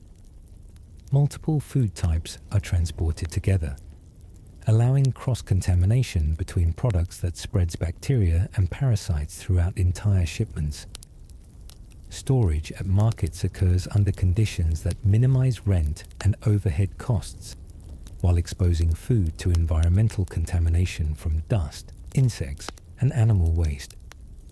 The transportation system for food develops along routes and using methods that prioritize cost reduction over contamination prevention, creating distribution networks that systematically expose food to contamination during transit.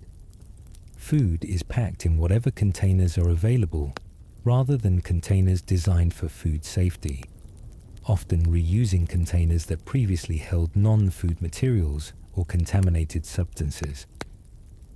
Transportation workers handle food products using the same methods and equipment used for handling non-food cargo, spreading contamination throughout the food supply chain. Market infrastructure is designed to minimize costs for merchants rather than protect food quality, creating selling environments that expose food to contamination, while hiding this contamination from customers until after purchase. Market stalls provide minimal protection from weather, insects, and environmental contamination, because better protection would increase overhead costs. Food is displayed in ways that maximize visual appeal rather than maintain safety, with the most attractive portions positioned to hide contamination in less visible areas.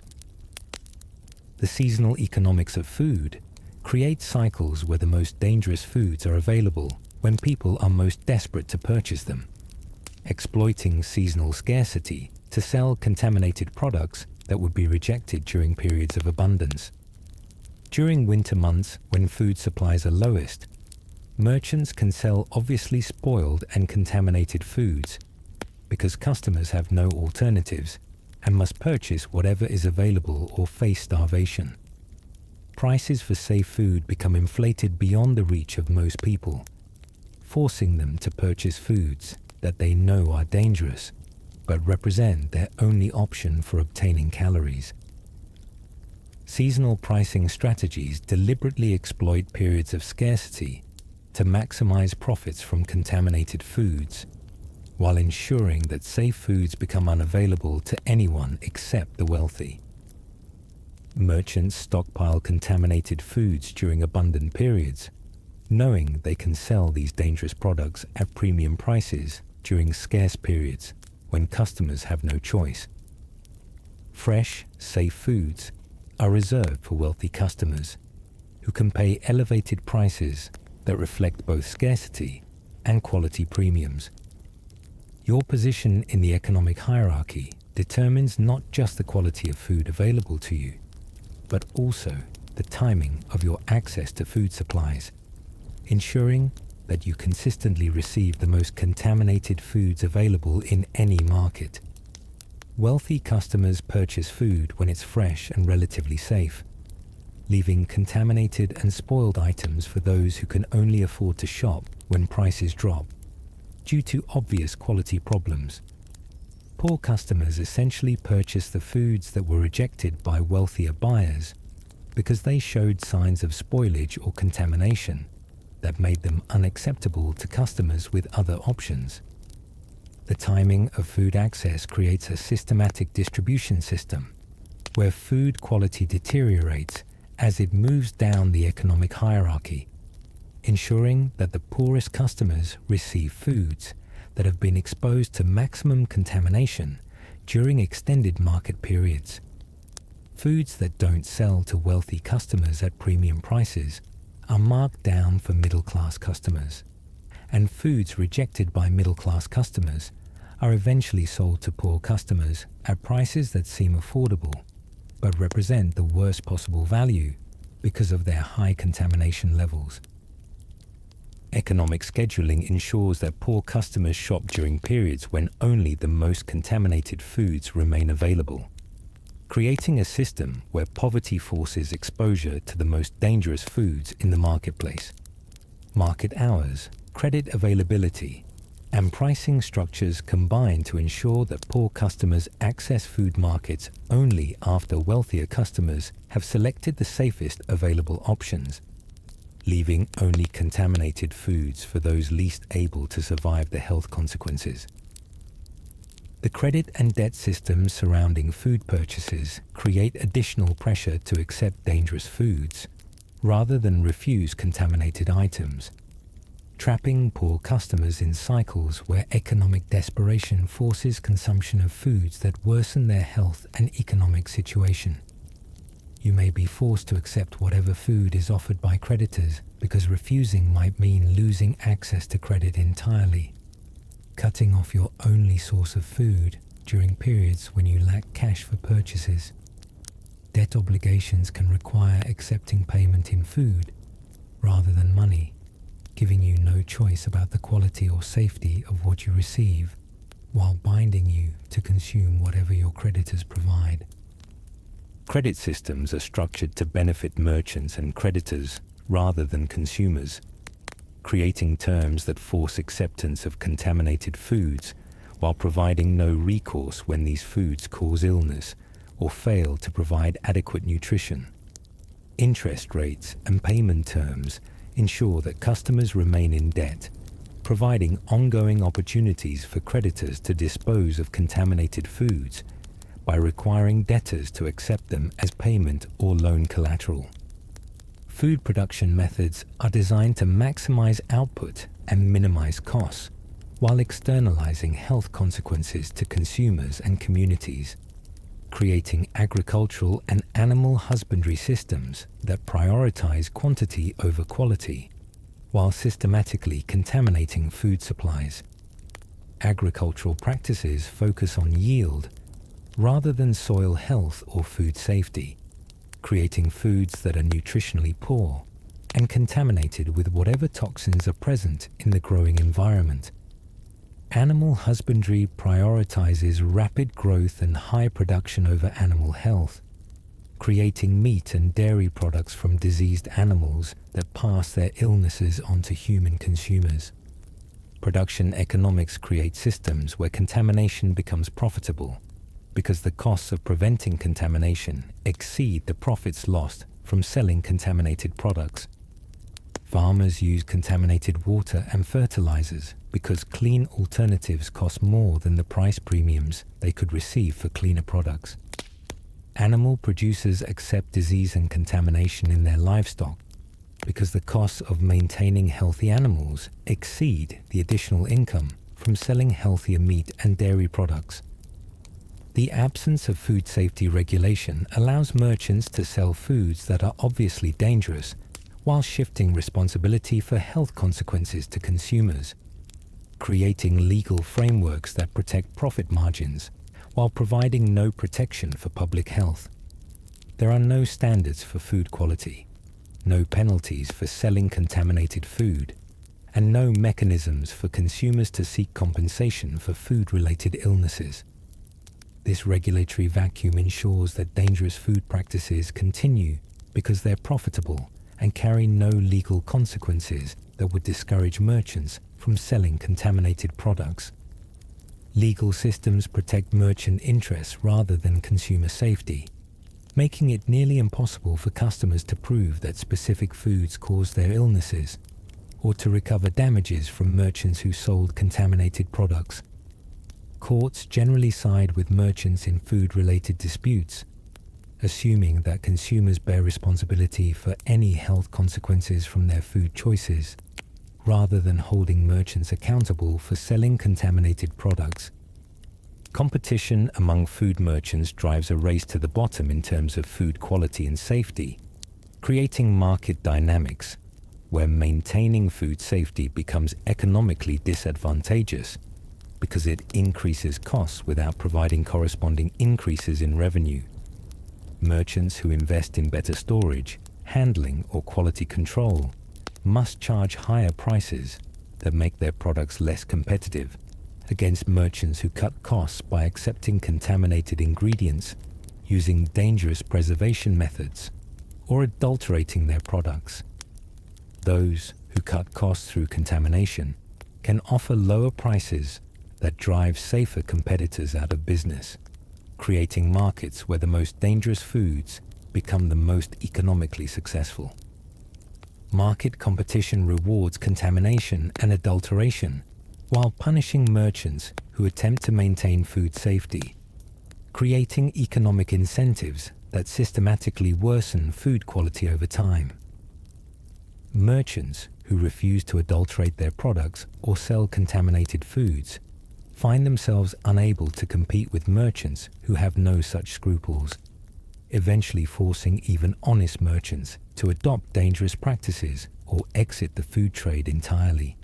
The cycle of competitive contamination ensures that food safety standards continuously deteriorate as merchants seek competitive advantages through increasingly dangerous cost-cutting measures that poison their customers while maximizing their profits.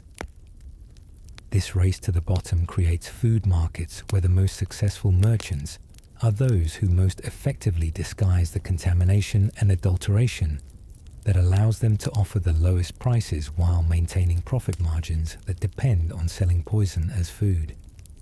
Your survival depends not only on your individual knowledge and skills, but also on your ability to learn from others and transmit crucial survival information to the next generation in ways that preserve life-saving knowledge across generations.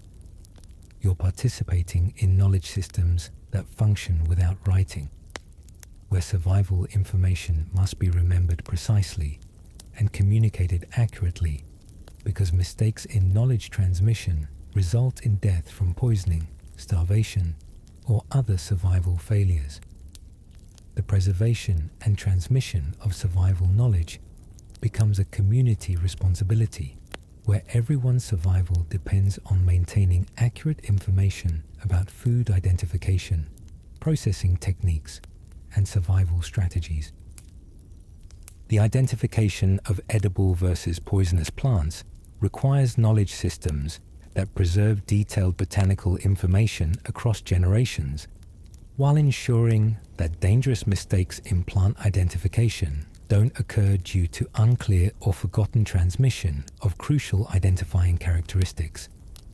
You're learning to distinguish between plants where correct identification means nutrition and incorrect identification means immediate death. This botanical knowledge must be transmitted through verbal instruction, demonstration, and repeated practice that creates reliable identification skills that function under stress conditions when mistakes prove immediately fatal. Plant identification knowledge includes understanding seasonal variations in plant appearances, environmental conditions that affect plant toxicity, and subtle differences between similar species that determine safety.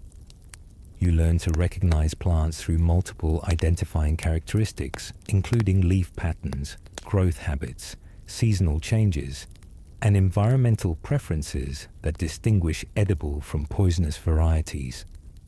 This knowledge requires understanding plant anatomy, ecological relationships, and seasonal phenology that allows accurate identification throughout the year.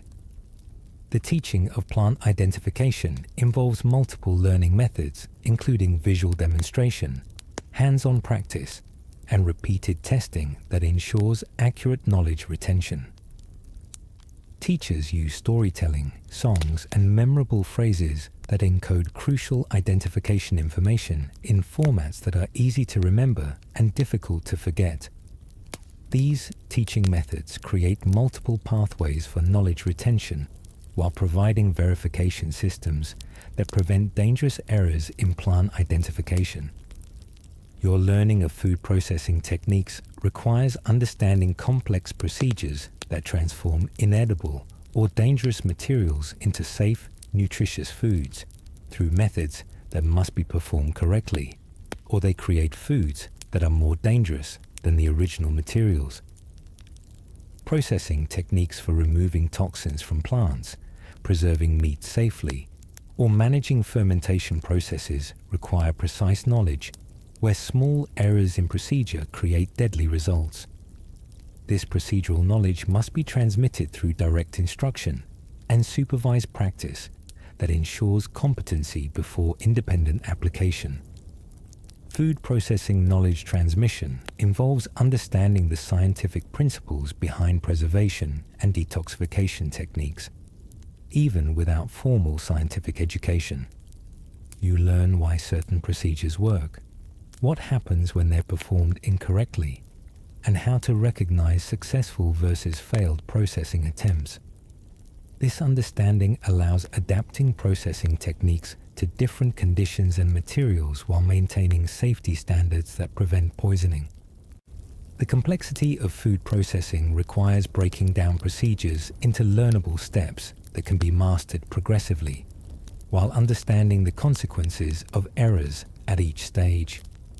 Processing knowledge includes understanding material preparation, timing requirements, environmental conditions, and quality assessment techniques that determine whether processed foods are safe for consumption. This knowledge must be transmitted with absolute accuracy because processing errors often result in foods that are more dangerous than the original materials. The seasonal timing of survival activities requires preserving calendar knowledge that coordinates food procurement activities with natural cycles in ways that maximize resource availability, while avoiding periods when resources are dangerous or unavailable. You must learn the precise timing for harvesting different plant foods, hunting different animal species, and processing seasonal resources before they spoil or become unavailable. This timing knowledge must account for annual variations in weather and resource availability, while maintaining accuracy across multiple years and changing conditions. Seasonal knowledge transmission involves understanding complex ecological relationships and environmental indicators that predict optimal timing for different survival activities.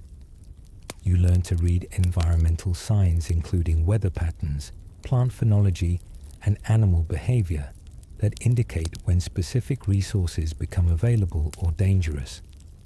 This knowledge requires understanding cause and effect relationships in natural systems, while developing prediction capabilities that allow planning survival activities in advance. The preservation of seasonal knowledge requires memory systems that maintain accurate timing information across multiple years, while accounting for environmental variations that affect seasonal patterns. Seasonal knowledge includes understanding normal patterns, recognizing abnormal conditions, and adapting survival strategies when environmental conditions deviate from expected patterns. This knowledge must be preserved accurately because seasonal timing errors result in wasted effort, missed opportunities, or exposure to dangerous conditions.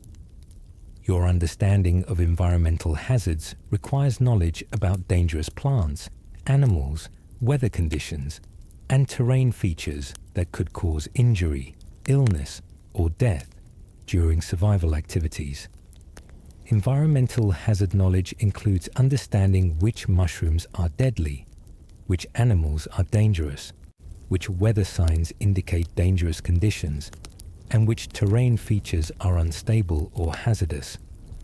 This safety knowledge must be transmitted reliably because single mistakes often result in death or serious injury that compromises survival capabilities.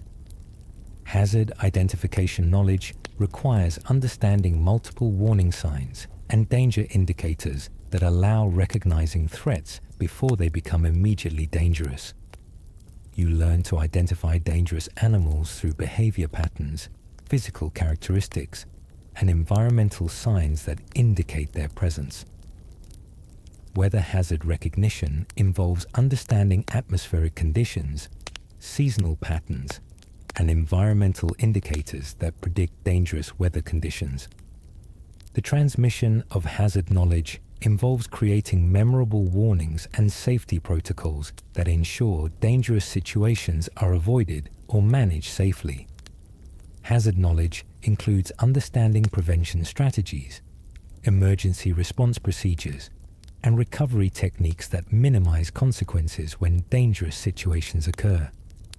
This knowledge must be transmitted with sufficient detail and emotional impact that it creates lasting behavioral changes that prevent dangerous errors. The development of survival skills requires teaching methods that allow individuals to acquire complex capabilities through instruction, practice, and experience, while managing the risks associated with learning potentially dangerous survival techniques. Learning to hunt dangerous animals, process toxic plants, or navigate hazardous terrain involves risks that must be managed through gradual skill development and supervised practice. Teaching methods must balance skill development against learning risks while ensuring competency before independent practice. Skill development requires understanding both physical techniques and underlying principles that allow adapting skills to different conditions and situations. You learn not just how to perform specific survival activities, but why these techniques work and how to modify them when conditions change. This understanding allows creative problem solving and adaptation that extends beyond specific learned procedures to general survival capabilities.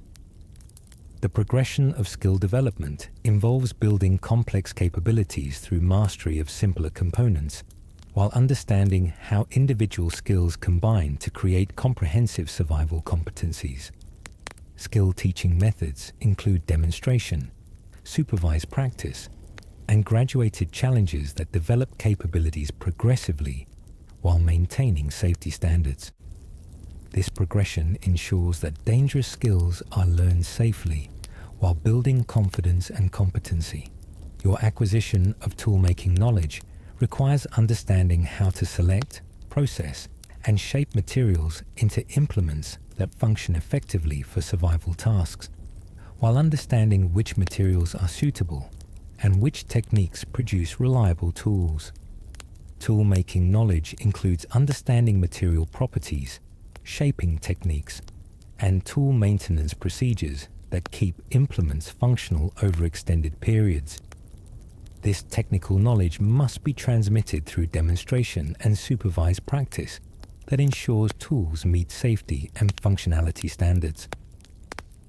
Tool-making knowledge transmission involves understanding both construction techniques and design principles that allow creating tools adapted to specific purposes and available materials. You learn to evaluate materials for tool construction, understand stress points and failure modes, and design tools that maximize effectiveness while minimizing construction effort. This knowledge includes understanding how to repair and maintain tools to extend their useful life.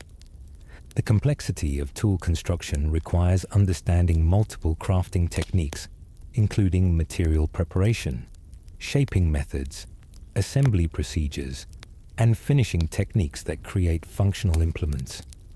toolmaking knowledge includes understanding which techniques work with different materials and how to adapt construction methods when preferred materials are unavailable. This technical knowledge must be preserved accurately because tool failures during survival activities often result in missed opportunities or dangerous situations.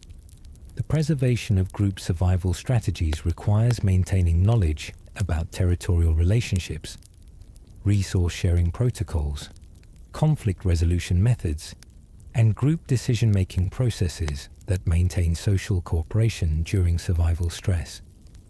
Group survival knowledge includes understanding leadership selection, resource distribution systems, and social protocols that prevent internal conflicts that could destroy group cohesion.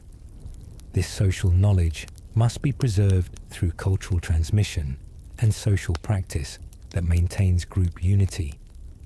Group survival knowledge transmission involves understanding both formal protocols and informal social dynamics that maintain group cooperation during stress periods. You learn about authority structures, decision-making processes, and conflict resolution methods that prevent group dissolution during resource scarcity.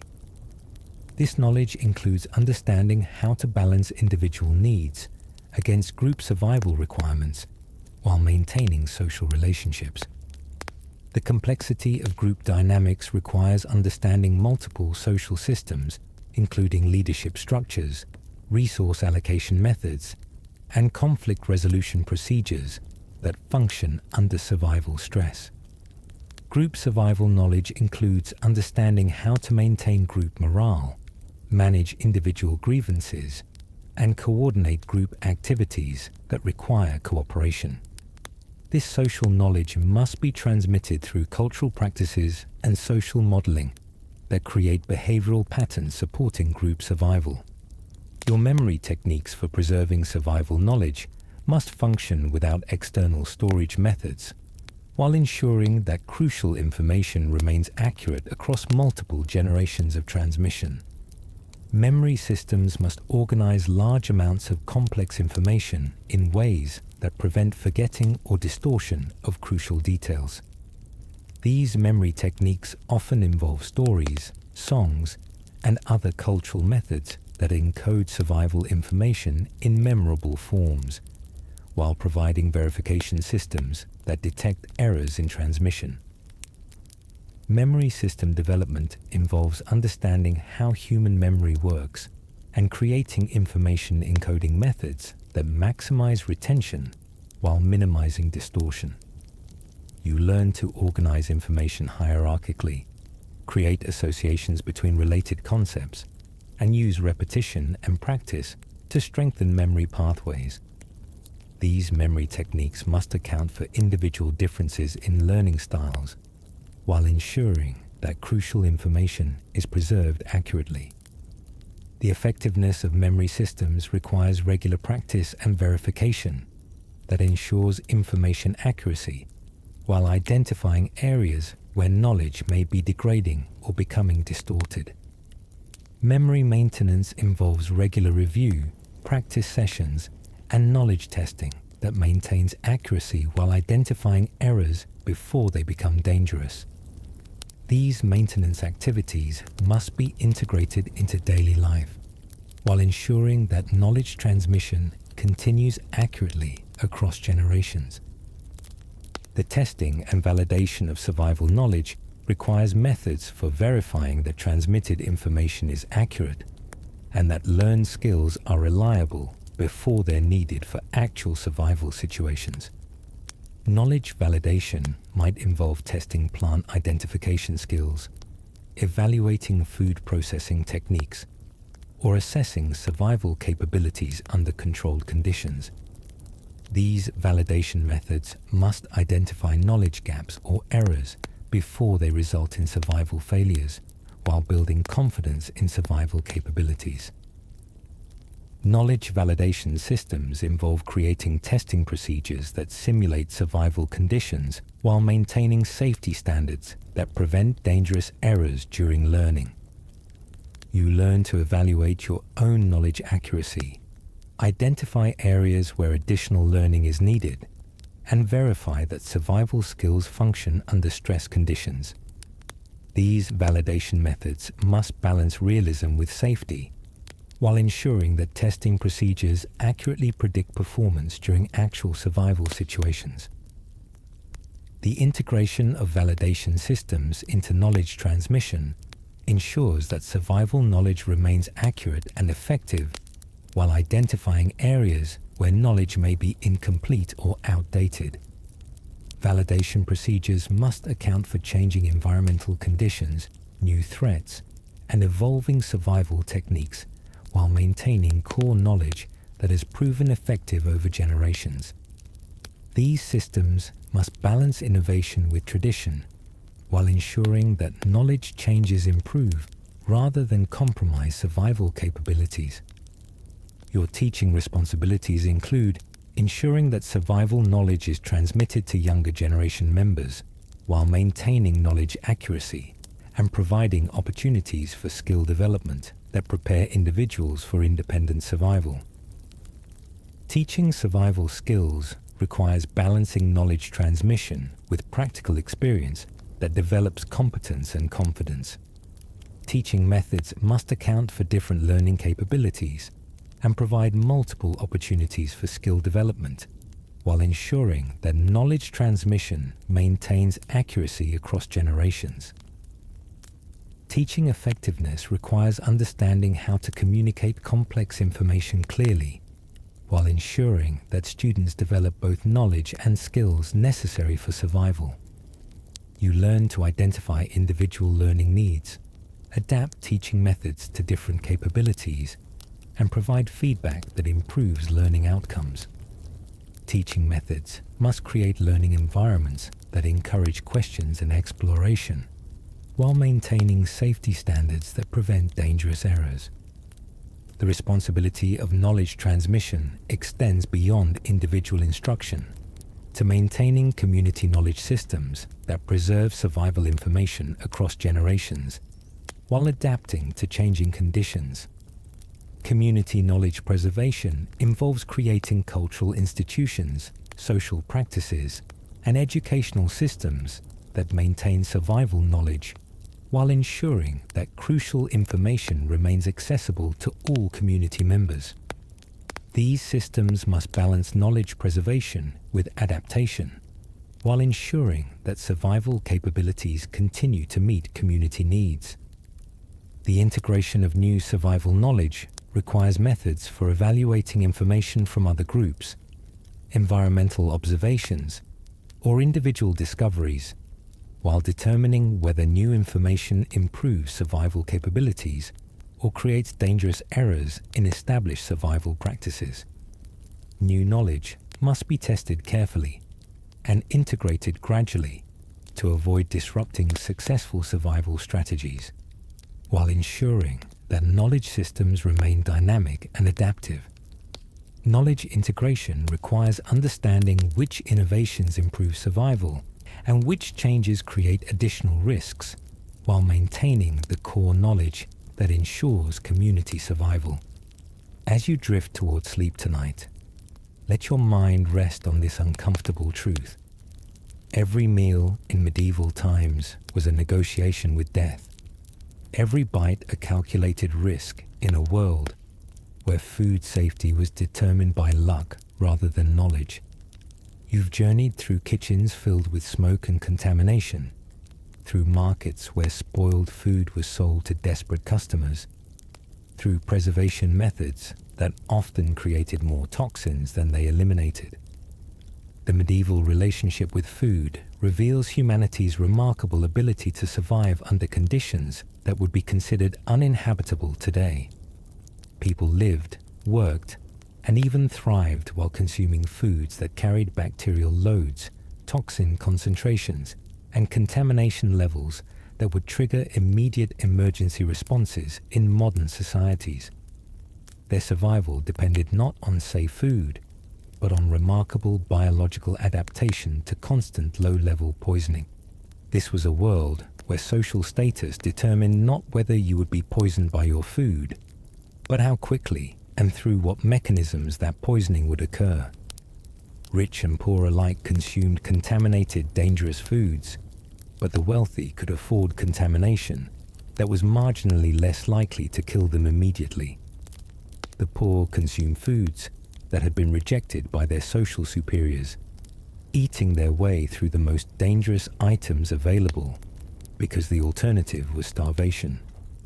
Understanding medieval food culture helps us appreciate both how far food safety has advanced and how precarious our current systems remain.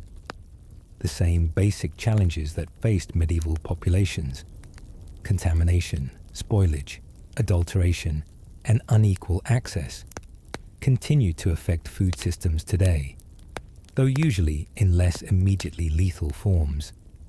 So as you settle into sleep, perhaps feeling grateful for refrigeration, pasteurization, and food safety regulations, remember that you've spent these hours exploring one of humanity's most fundamental struggles, the daily challenge of finding nourishment without finding death.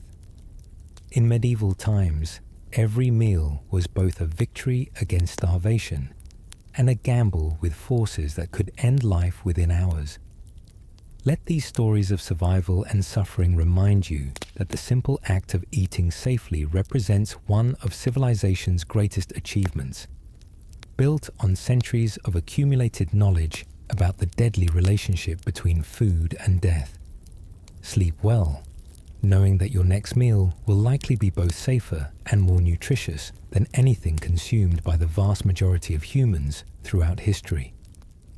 Sweet dreams, and may your tomorrow's breakfast be everything that medieval food was not: safe, clean, and unlikely to kill you.